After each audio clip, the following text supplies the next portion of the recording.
Good night. Good night. Hello, sir. Shall we just...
No, ja to kapaki.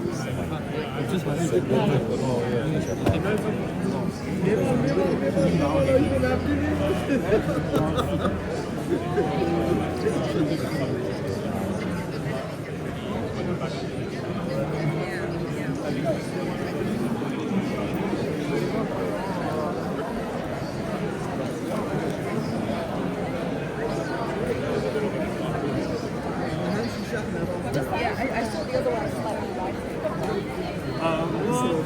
Well, you know that aluminium is a bit more lighter than titanium. Titanium is sturdy.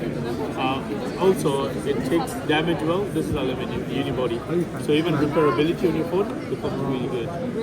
Because this, you see, the entire component is one unit, everything that's